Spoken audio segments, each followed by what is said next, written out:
I have studied personal growth for a decade, read thousands of books, and I'd like to explain my main insight. This might sound strange, but it is my greatest advice. Listen close, I'll make it concise.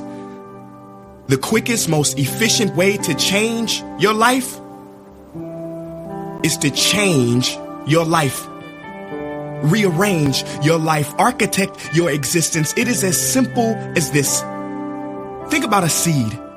If you plant a seed and it doesn't grow, no matter how much you try and toil, you mustn't blame the seed, because the fault lies with the soil.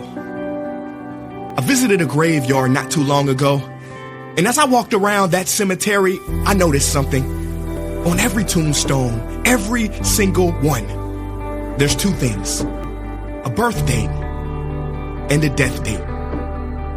B to D. And then I realized that our lives, our very existences, are summed up, totally encompassed in that line between the B and the D.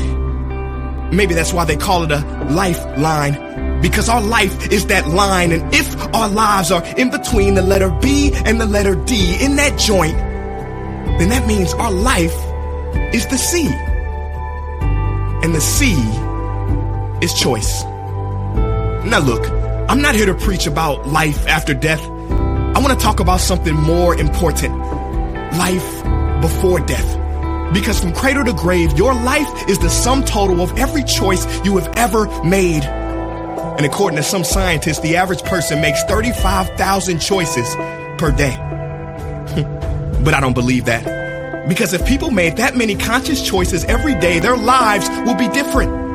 And most people are so asleep, with their head down, moving so fast that they don't see their choices are being made on their behalf. Let me explain.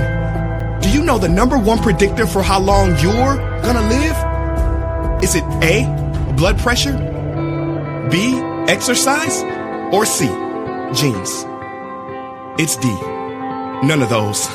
New research shows the best predictor for how long you're gonna live is not your genetic code, it's your zip code. Zip code, look it up. Where you live decides how long you live, because your opportunity determines your possibilities. Your map determines where you get to. See, life is not like a box of chocolates. It's more like a restaurant, and your choices are limited to what's on the menu. Where am I going with this? I'm saying if you want to eat the real food of life, you must have the courage to order off the menu. Let me spell it out for you. Move, travel, change your environment, escape your comfort zone. Yeah, it's hard. Damn right it's hard. Sometimes you gotta cut the finger to save the arm. Sometimes you gotta cut friends out of your life, and it will be sad. But you must hang with people with a common future, not just a common past. And don't worry about your mistakes. Don't even be concerned. Because as they say, sometimes you win and sometimes you learn. This I can confirm, second chances do exist. I don't care what you did in those streets. The universe allows U-turns. But you must make a new choice.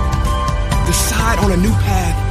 And when your time comes, I pray in the middle of your B and D is a squiggle, not just a dash.